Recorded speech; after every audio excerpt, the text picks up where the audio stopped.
Au nom du Père, du Fils et du Saint-Esprit, que la paix de notre Seigneur Jésus-Christ soit avec vous. Amen. Amen.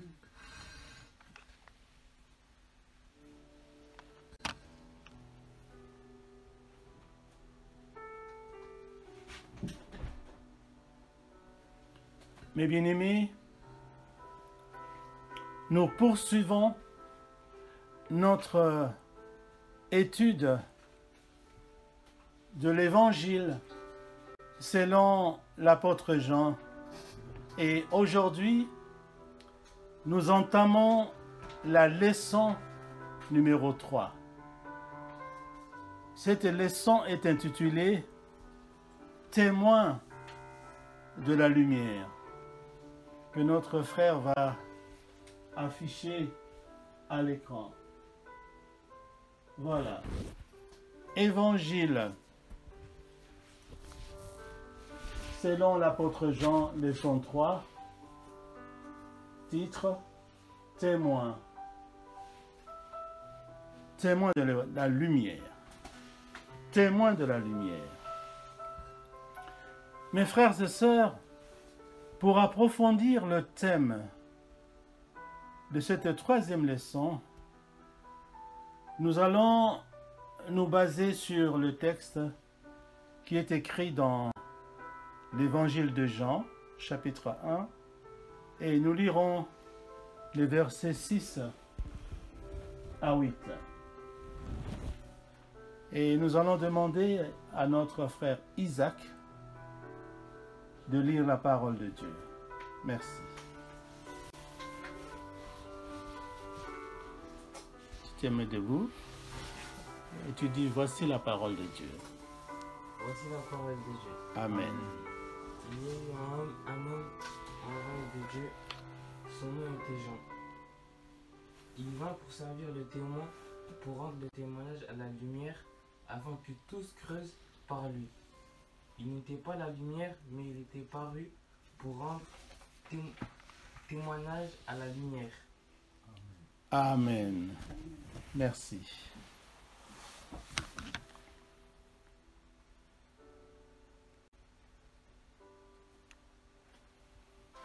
Chers frères et sœurs, aujourd'hui donc, nous allons méditer, comme vient de le lire notre frère Isaac, nous allons méditer sur Jean 1, versets 6 à 8. Je rappelle, il est écrit ceci, « Il y eut un homme envoyé de Dieu. Son nom était Jean. Il vint pour servir de témoin, pour rendre témoignage à la lumière, afin que tous puissent croire par lui. Il n'était pas la lumière, Jean le Baptiste n'était pas la lumière, mais il parut pour rendre témoignage à la lumière. » Ces versets nous parlent de Jean le Baptiste, un homme envoyé par Dieu pour préparer le chemin du Seigneur. Jean avait une mission claire, rendre témoignage à la lumière, c'est-à-dire à Jésus-Christ. Jean, l'apôtre Jean, c'est pas l'apôtre Jean, Jean le Baptiste, il ne faut pas confondre l'apôtre Jean et Jean le Baptiste. Ici, nous parlons de Jean le Baptiste. Jean le Baptiste avait une mission claire. Quelle mission? Rendre témoignage à la lumière, c'est-à-dire à Jésus-Christ. Mais qu'est-ce que cela signifie pour nous aujourd'hui? Qu'est-ce que cela signifie pour nous aujourd'hui? Rendre témoignage à la lumière. Qu'est-ce que cela signifie pour nous aujourd'hui? C'est ce que nous allons développer dans notre enseignement. Bien-aimés, Jean le Baptiste est un exemple de foi et de dévouement. Un exemple de foi et de dévouement. Il savait qu'il n'était pas la lumière, mais il avait un rôle crucial, Jean le Baptiste. Il avait un rôle crucial. Quel rôle? Pointer les autres vers Jésus.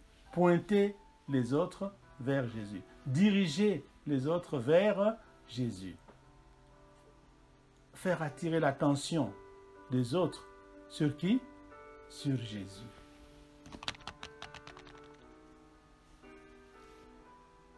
Parce que c'est Jésus qui est la véritable lumière. Jean le Baptiste n'était pas la lumière. Mais la véritable lumière, c'est Jésus. Alors donc, Jean le Baptiste nous montre l'importance de l'humilité et du service. Il ne cherchait pas la gloire pour lui-même, Jean le Baptiste, non. Mais il vivait pour glorifier Dieu. Jean le Baptiste vivait pour glorifier Dieu. Il était humble. Dans notre enseignement d'aujourd'hui, nous allons attirer votre attention sur 3 points, 3 choses. Première chose, c'est le témoignage de Jean le Baptiste. Frères et sœurs, Jean le Baptiste a vécu une vie de simplicité et de sacrifice. Il était simple. Et il a fait beaucoup de sacrifices. Il a prêché dans le désert. Quel sacrifice? Aller prêcher dans le désert. Vous pouvez imaginer les conditions de vie dans le désert. Beaucoup de sacrifices. Alors, là-bas dans le désert, qu'est-ce qu'il faisait? Appelant les gens à la repentance et à préparer leur cœur pour la venue du Messie. Il criait comme ça dans le désert. Répentez-vous.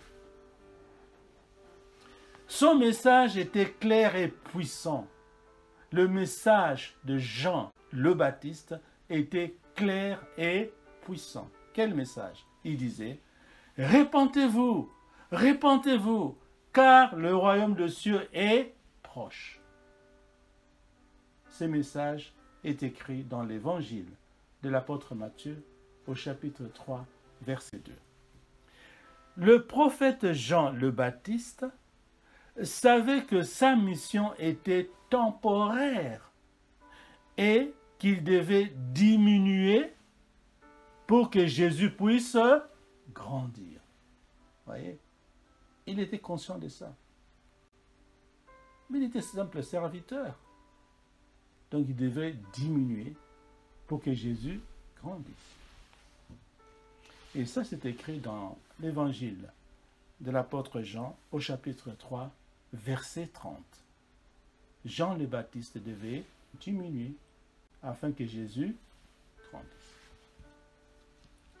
Ça, c'est le premier point. Le témoignage de Jean. Nous passons au deuxième point. La lumière véritable. Bien-aimés, Jésus est la lumière du monde. Jésus-Christ, Jésus de Nazareth, est la lumière du monde. C'est écrit dans Jean 8, 12. Jean 8, 12. Il éclaire nos vies. Jésus de Nazareth, Jésus-Christ, éclaire nos vies. Il chasse les ténèbres du péché et nous guide sur le chemin de la vérité. C'est ce que fait Jésus dans notre vie. Il chasse les ténèbres du péché et nous guide sur le chemin de la vérité. En tant que chrétien, nous sommes appelés à refléter cette lumière. Nous sommes appelés à refléter cette lumière dans nos vies quotidiennes. La lumière du Christ, nous sommes appelés à la refléter dans nos vies quotidiennes. Comme le prophète Jean le Baptiste, nous devons être des témoins fidèles, partageant l'amour et la vérité de Christ avec ceux qui nous entourent. Voilà comment refléter la lumière de Jésus. Nous devons donc partager l'amour et la vérité de Christ avec les personnes qui nous entourent. C'est ça être chrétien. Ça, c'est le deuxième point. Troisième point, notre mission aujourd'hui. Notre mission aujourd'hui. Mes frères et sœurs, tout comme Jean le Baptiste, nous avons une mission. Toi et moi, nous avons une mission. Quelle mission? Nous sommes appelés à être des témoins de la lumière. C'est ça notre mission. Être des témoins de la lumière. Autrement dit, être le témoin de Jésus-Christ. C'est lui la lumière du monde. Nous sommes donc appelés à vivre de manière à ce que les autres voient Christ à travers nous. Je reprends. Nous sommes donc appelés à vivre de manière à ce que les autres personnes qui nous entourent voient Jésus-Christ en nous. Cela signifie vivre avec intégrité, avec amour et avec compassion. Il faut être vrai, clair. Il ne faut pas être hypocrite. Il faut être intègre. Ou tu es chrétien, tu crois en Dieu, ou tu ne l'es pas. Il ne faut pas être au milieu. Celui qui aime Dieu respecte tous les 10 commandements de Dieu. Évite le péché, le mensonge, le vol, tout ce qui est mal. C'est ça être intègre.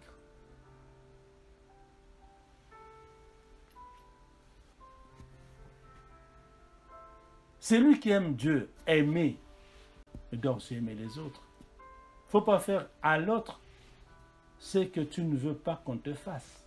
Il ne faut pas faire à l'autre le mal que tu ne veux pas qu'on te fasse.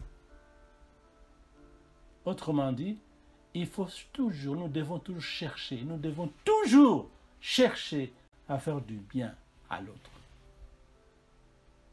Avoir de la compassion. Partager les moments de plaisir et les moments de douleur. Quand quelqu'un est en difficulté, il faut l'aider.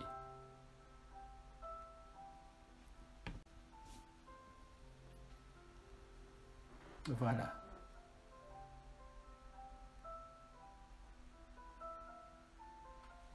Mais ça ne s'arrête pas là.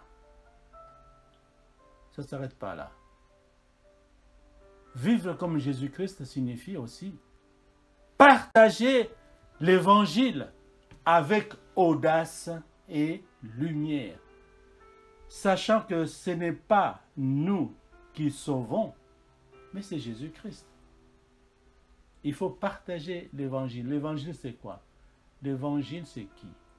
L'évangile, c'est la vie de Jésus-Christ. Il faut parler de Jésus-Christ avec audace et humilité. Beaucoup de sagesse.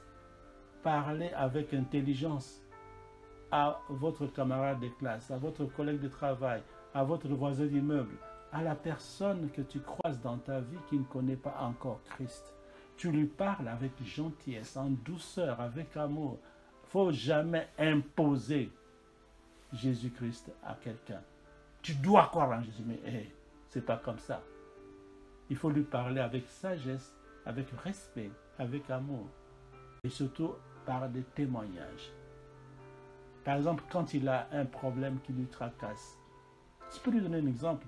Moi, personnellement, mon frère, mon ami, j'avais un problème tel jour. Quel problème? Tu racontes ton histoire. Et j'ai prié. J'ai prié. J'ai demandé l'aide à Jésus. Et il m'a secouru. Une histoire vraie que tu as vécue, ou que tu as entendue dans l'église, ou un frère ou une sœur, tu es sûr de l'histoire, tu témoignes. Nous sommes des témoins. Oui, Jésus existe. Tu témoignes, tu lui dis ça, que Jésus existe. Mais c'est toi qui décides. Si tu veux essayer, viens avec moi à l'église. On va prier pour toi. Et je t'assure, avec la foi que nous avons, tu trouveras la solution. Il faut le déclarer. C'est ça la foi. Il faut déjà toi-même que tu crois que ça, c'est possible. Sinon, tu ne transmettras jamais la foi à l'autre. Si toi tu doutes, alors il ne faut pas douter. Nous sommes des témoins. Nous sommes des témoins de Jésus. Pour cela, nous devons aussi partager l'évangile avec audace et humilité, en sachant que ce n'est pas moi qui va sauver, ou qui vais, sauver l'autre, mais c'est Jésus qui va sauver cette personne. Moi, je ne fais que transmettre la parole, témoigner pour Jésus, témoigner, raconter à la personne que je veux évangéliser. Je veux évangéliser, lui raconter ce que Jésus a fait, les miracles que Jésus a fait. Pourquoi tous les dimanches, je vous rappelle un miracle de Jésus. Tous les dimanches, je le fais. Ce sont ces miracles-là que nous pouvons utiliser pour attirer les autres vers Jésus. Que Jésus a fait ceci, Jésus a fait ceci. Il faut témoigner pour Jésus. C'est ça notre mission aujourd'hui. Évangéliser les autres pour les attirer vers Jésus, qui deviennent des chrétiens comme nous. C'était le troisième point, notre mission aujourd'hui. Alors, chers bien-aimés, pour conclure,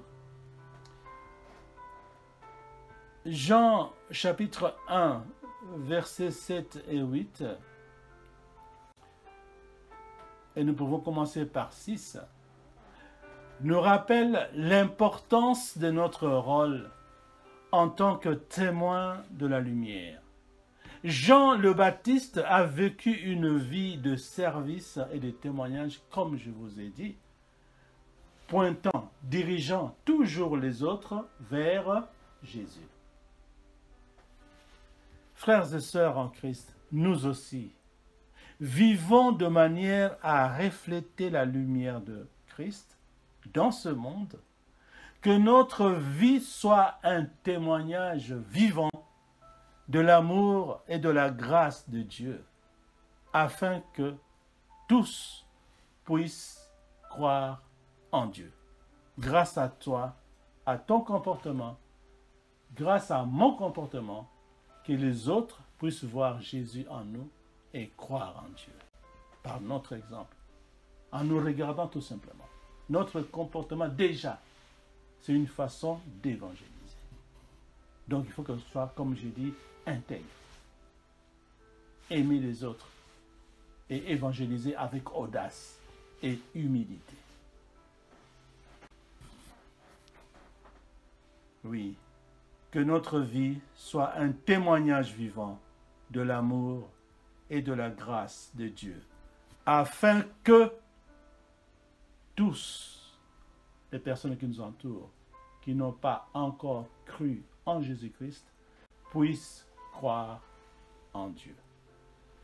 Et que l'Éternel bénisse sa parole par le saint et puissant nom de Jésus de Nazareth. Amen. Amen.